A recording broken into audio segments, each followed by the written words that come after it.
La chronique politique de ce grand journal en route vers la présidentielle. Chaque jour, un éditorialiste vient nous raconter les coulisses de la campagne. Et j'ai le plaisir d'accueillir en ce mercredi Alexis Lacroix. Bonjour cher Alexis. Bonjour cher Steve. Vous êtes le directeur de la rédaction d'Actualité Juive. Un mot d'abord avec vous Alexis sur la dernière enquête Elab pour BFM TV L'Express. Un sondage qui voit la candidate LR Valérie Pécresse talonner Emmanuel Macron au premier tour avec 20% et même le battre au second tour avec 52% des suffrages. Qu'est-ce que ça peut signifier ? Beaucoup de choses. Qu'une partie du public de droite qui pouvait se laisser tenter, par exemple ces derniers jours, par les discours de la droite hors les murs qu'incarne Éric Zemmour, on va y revenir, revient au bercail. À l'évidence, dès le premier tour, au fond, Valérie Pécresse, depuis sa désignation dimanche dernier, reconstitue, on va dire, la masse critique d'électeurs que François Fillon avait, en dépit de tous les problèmes, notamment judiciaires, des affaires médiatico-judiciaires qui ont entouré sa campagne, en 2017. Donc c'est une progression objectivement spectaculaire, et c'est le premier sondage qui, depuis un an, donne Valérie Pécresse au deuxième tour face à Emmanuel Macron en position de battre le président de la République sortant, dans l'hypothèse où celui-ci, bien sûr, maintiendrait l'idée d'être candidat, mais enfin cela paraît quand même vraisemblable. Donc il ne faut pas se leurrer. Valérie Pécresse constitue pour Emmanuel Macron aujourd'hui un danger important. Il en a d'ailleurs, on va le voir dans un instant, parfaitement conscience. De manière plus générale, au niveau de la droite, vous considérez, Alexis, que les choses sont en train de se cristalliser politiquement à 4 mois maintenant de la présidentielle, mais rien n'est totalement figé. Cristallisation en cours, ça veut dire qu'il y a encore beaucoup d'électeurs, d'électrices hésitants, beaucoup de gens qui se disent, par exemple, est-ce que je vote pour Valérie Pécresse ou est-ce que je vote pour Emmanuel Macron ? Beaucoup de gens qui se disent aussi, sur le flanc de la droite, est-ce que je vote pour Valérie Pécresse ou est-ce que je vote pour Éric Zemmour ? Donc la cristallisation n'est pas encore achevée. Néanmoins, on peut dire deux choses concernant Valérie Pécresse, puisqu'on analyse ce qui doit être dans la tête de la candidate, mais aussi de ses stratèges politiques. Que notamment Patrick Stefanini. Notamment, bien sûr, Patrick Stefanini, on va en dire un mot dans un instant, bien sûr, Steve. Que veut-elle reconstituer ? C'est logique, d'ailleurs. Elle veut reconstituer ce que fut la droite de jadis. C'est-à-dire une droite qui, avant l'avènement du macronisme, qui marchait, au fond, sur deux pieds historiques, on va dire. La tradition qu'on appelle chez les politologues orléaniste, c'est-à-dire c'est la droite qui a été incarnée longtemps par Valéry Giscard d'Estaing, par exemple, libérale, centriste, européenne, conservatrice par certains aspects, mais d'abord libérale. Et une autre forme de conservatisme français, qui est le bonapartisme, la tradition bonapartiste, qui a été longtemps incarnée par une figure tonitruante comme celle de Charles Pasqua. Donc aujourd'hui, si vous voulez, elle se débat dans deux zones grises. On va analyser, si vous voulez, la première zone grise. La première zone grise, elle la dispute avec Éric Zemmour et ses hommes et ses femmes, tous ceux qui sont autour de lui. C'est qui, actuellement ? On l'a vu lors du meeting, même s'il y a eu des débordements, mais qui ne sont pas le cœur du meeting, qui est le cœur de la base électorale actuelle du zemmourisme. Essentiellement, une droite conservatrice, dite hors les murs, qui au fil des années, sous l'influence de relais idéologiques, d'abord Patrick Buisson, ensuite d'autres relais idéologiques, s'est autonomisée et sortie, si vous voulez, des murs de LR.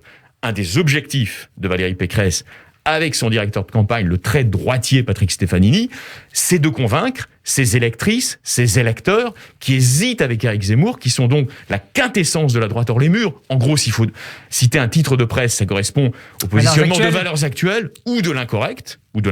Pas du Figaro Magazine. Également, on voit bien l'ambiguïté d'ailleurs essentielle du Figaro Magazine, qui n'a pas, au fond, très clairement défini sa ligne, et pour cause. Ils savent très bien qu'ils ont une partie de leur lectorat qui regarde vers cette droite hors les murs, ou qui en est même l'émanation. Et donc, l'objectif pour Stefanini, c'est que Valérie Pécresse soit suffisamment convaincante pour dire, mais sur les questions d'identité, sur les questions d'immigration, sur les questions relatives à ce malaise, entre guillemets, civilisationnel, comme ils disent dans cette famille d'esprit, la candidate LR est plus qualifiée pour répondre à vos inquiétudes que quelqu'un qu'ils commencent d'ailleurs, non sans raison, je veux dire, de leur point de vue, à dépeindre comme n'étant pas présidentiable en raison du fait qu'il serait, disent-ils, insultant, à savoir Éric Zemmour. Donc ça, c'est pour ça. La relation de Valérie Pécresse à la droite hors les murs. Il y a également à analyser sa relation avec la gauche. Exactement. La gauche, c'est-à-dire le macronisme. On sait que Emmanuel Macron a beaucoup mordu, surtout ces derniers mois, sur l'électorat libéral classique, on va dire de droite classique, encore une fois avec l'ombre portée de figures comme Chaban-Delmas ou Giscard. L'enjeu, c'est de dire, moi, je vais pas cramer la caisse. Donc ça, c'est son côté Thatcher, c'est-à-dire, je suis plus sérieuse en matière de gestion que l'actuel gouvernement. Elle voudrait, en tout cas, persuader les électeurs qu'elle serait plus sérieuse. Et donc, on va amorcer, avec beaucoup de dureté, ce qu'ils appellent une campagne dite d'une clarté absolue contre le macronisme. Autrement dit, nous ne sommes pas dépensiers, nous ne sommes pas keynésiens, comme l'est Emmanuel Macron. Comment Emmanuel Macron, justement, envisage les choses de son côté ? Alors, Emmanuel Macron, je vous le dis souvent, et c'est la vérité. Emmanuel Macron, c'est un grand politique. Donc, il a peut-être tous les défauts du monde, mais il est intelligent. Donc, il a parfaitement compris la tenaille éventuelle dans laquelle il serait pris s'il laissait les choses suivre leur cours. Actuellement, vous le disiez tout à l'heure, il est dans l'Allier. L'Allier, c'est pas n'importe quel département, c'est le cœur du centre de la France. Je rappelle, sous la 5e, Steve, vous le savez mieux que quiconque, le nombre de présidents qui viennent de ce centre, on va dire Auvergnat, Bourbonnais, etc. C'est considérable. La Corrèze, le Cantal, c'est considérable. C'est le centre de gravité sociologique secret de la France périphérique. Il y a actuellement, c'est pas débile d'ailleurs de sa part, il y a actuellement pour dire « Mais attendez, vous me faites depuis 5 ans le reproche d'être déconnecté, d'être un libéral citadin, un banquier déconnecté du peuple. Ben non, moi je vais dans la France périphérique, je fais mon conseil des ministres avec Castex depuis une petite sous-préfecture du centre de la France. Donc ça, c'est sa prise de conscience qu'il faut faire très attention. Et puis vous allez voir, il va développer, je résume, parce qu'on a peu de temps. Il reste quelques secondes. Ouais. Il a été élu sur quoi en 2017 ? Il faut toujours revenir aux fondamentaux.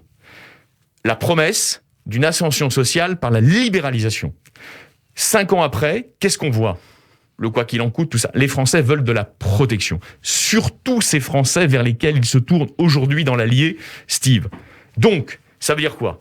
Le rassemblement macronien, qui est en train de prendre forme naturellement, qui va aller en gros de l'espace, on va dire idéologique du giscardisme, à l'espace idéologique du mendésisme, de Mendès France, va insister sur la protection. Je suis le garant de votre protection et d'un progrès pour vos enfants dans le cadre d'une république protectrice restaurée. Un mot encore, il faut absolument.